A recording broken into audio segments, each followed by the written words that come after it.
दर्शकों, आप सभी को सादर अभिवादन। राधे राधे, नमस्कार। बंधु, आइए जान लेते हैं गुरुवार के दिन की पवित्र महिमा। गुरुवार के दिन किन चीजों का सेवन करना चाहिए, किस दिशा की यात्रा करनी चाहिए, किस दिशा में नहीं जाना चाहिए, क्या पहनना चाहिए, क्या भोजन करें, किन चीजों की खरीदारी करें, सभी बातों की जानकारी मैं आपको दे रहा हूं। मित्रों, सबसे पहली बात, भगवान सूर्यदेव को जल चढ़ाए, उनको अर्घ्य दें।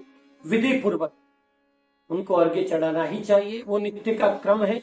बिना सूर्य आराधना के, गायत्री मंत्र के आपका दिन आरंभ हो ही नहीं सकता। इसलिए विधि पूर्वक आप सूर्य देवता को अर्घ्य दें। तांबे के लोटे में जल भरकर कुमकुम, तिल, चावल, गुड़, लाल पुष्प इत्यादि सभी डाल सकते हैं। तत्परांत गुरुवार के दिन वस्त्र धारण करने हैं पीले रंग के। पीले रंग के कपड़े पहने। नए कपड़े भी इस दिन आप पहन सकते हैं, नए कपड़े आप खरीद भी सकते हैं। भगवान को भी नए वस्त्र धारण कराएं, अत्यंत शुभ रहता है। लेकिन ध्यान रखना, मंगलवार के दिन नए कपड़े पहली बार न पहने, अन्यथा वो कपड़े जल जाते हैं। ये शास्त्र का प्रमाण है, इस बात का जरूर ध्यान रखें। गुरुवार के दिन आपको पीला भोजन का सेवन करना चाहिए, जैसे चने की दाल, मकई की रोटी और कोई चने की दाल से संबंधित जो भी पदार्थ बनते हैं उनका सेवन आपके लिए शुभ रहता है। अगर कुछ नहीं बन रहा है तो चने की दाल के 5 दाने भी मुंह में आप डालें, शुभ ही रहेगा। पीले वस्त्र पहनकर जाना चाहिए, कोई भी एक वस्त्र तो पीला होना ही चाहिए, वो शुभ रहता है। गुरुवार के दिन दक्षिण दिशा की यात्रा वर्जित मानी गई है, क्योंकि गुरुवार को दक्षिण दिशा में काल होता है। अतः किसी भी स्थिति में गुरुवार को दक्षिण की यात्रा न करें। अत्यंत अनिवार्य है, जाना आवश्यक है चिकित्सा की दृष्टि से, तो आप शुभ मुहूर्त देखकर जाएं, अच्छा चौगड़िया होरा देखकर जाएं, अभिजीत मुहूर्त में जाएं। अगर सन्मुख चंद्रमा हो गुरुवार को दक्षिण दिशा की तरफ, तो फिर कालगत दोष, दिशाशूल दोष कुछ भी नहीं लगता, फिर कोई समस्या। गुरुवार के दिन मित्रों, आप ग्रंथ खरीदें, पढ़ने योग्य पुस्तकों को खरीदना चाहिए, वस्त्र खरीदने चाहिए, राशन का सामान, घर में प्रयोग आने वाली वस्तुओं का, भोज्य पदार्थ जो आप काम में लेते हैं उनकी खरीदारी आप कर सकते हैं, वह शुभ रहता है। विद्या आरंभ, विद्यारंभे गुरु श्रेष्ठ, विद्यारंभ में गुरुवार शुभ होता है। गुरुवार को व्यक्ति को अपनी पढ़ाई, अगर आप कोचिंग करने जा रहे हैं या नए सिरे से आप किसी विषय का अध्ययन आरंभ करना चाह रहे हैं, तो आप गुरुवार को करिए, अत्यंत शुभ रहेगा। गुरुवार के दिन भगवान लक्ष्मी नारायण की पूजा करें, भगवान विष्णु की पूजा करें। गुरुवार के दिन भगवान ब्रह्मा की पूजा, लक्ष्मी नारायण जी की पूजा और अपने सदगुरु की पूजा कभी नहीं भूलनी चाहिए। जो लोग गुरुवार को ब्रह्मा जी को मालपुआ और खीर चढ़ाते हैं, उनके कार्य सिद्ध हो जाए। आप लक्ष्मी नारायण जी को भी खीर का भोग लगाए, अत्यंत शुभ रहेगा। गुरु मंत्र की माला जरूर करें।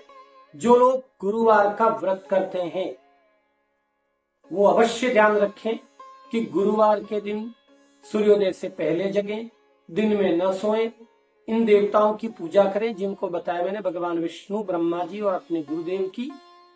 साथ ही विष्णु शस्त्र का पाठ भी आप कर सकते हैं, या ओम नमो भगवते वासुदेवाय इस मंत्र का जप करें।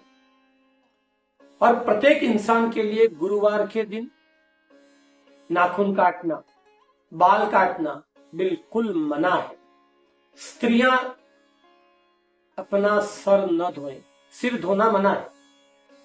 गुरुवार के दिन बिल्कुल सिर स्त्रियों को नहीं धोना चाहिए, घर में पोछा नहीं लगाना चाहिए, जाले नहीं लेने चाहिए, और कपड़े कूटना, जैसे कपड़े धो रहे हैं और उसको ऐसे बहुत ज्यादा बलपूर्वक, बिल्कुल मना है।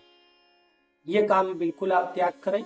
वैसे बाल, नाखून मंगलवार, शनिवार और गुरुवार को बिल्कुल नहीं करना चाहिए। अगर स्त्रियां अपना सिर धोना चाहती हैं, शुक्रवार श्रेष्ठ है। शनिवार को तेल लगाना चाहिए बालों में, ये शुभ रहता है। लेकिन गुरुवार के दिन ये कार्य बिल्कुल न करें। साथ ही गुरुवार के व्रत में, ये व्रत के अतिरिक्त बात बताइए मैंने, व्रत करें या न करें, ये इन बातों का ध्यान जरूर आपको रखना है। गुरुवार के दिन नई पुस्तकें आप खरीद सकते हैं। आप घर में कोई शुभ कार्य भी आप कर सकते हैं। गुरुवार के दिन आपको बताऊं मैं, संबंध सगाई का मुहूर्त हो सकता है। वागदान संस्कार गुरुवार के लिए श्रेष्ठ है।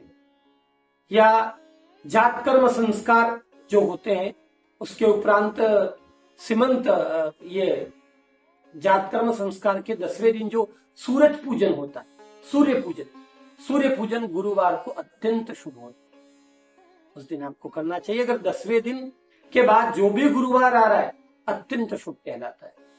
वैसे तो गुरुवार, रविवार, सोमवार, बुधवार लेते हैं, लेकिन गुरुवार बहुत शुभ माना गया है।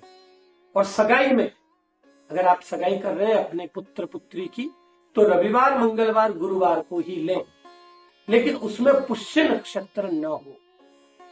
गुरु पुष्य में बिल्कुल नहीं, सगाई नहीं होती है। रवि पुष्य में सगाई नहीं होती। इस बात का जरूर आप ध्यान रखें। गुरुवार के व्रतधारी गुरुवार की व्रत कथा अवश्य सुने। हम व्रत कथा की वीडियो भी शीघ्र ही आप तक पहुंचाएंगे। आप सभी का भगवान सर्वत्र हर दृष्टि से मंगल करे, ऐसी हम प्रार्थना करते हैं। राधे राधे। जय श्री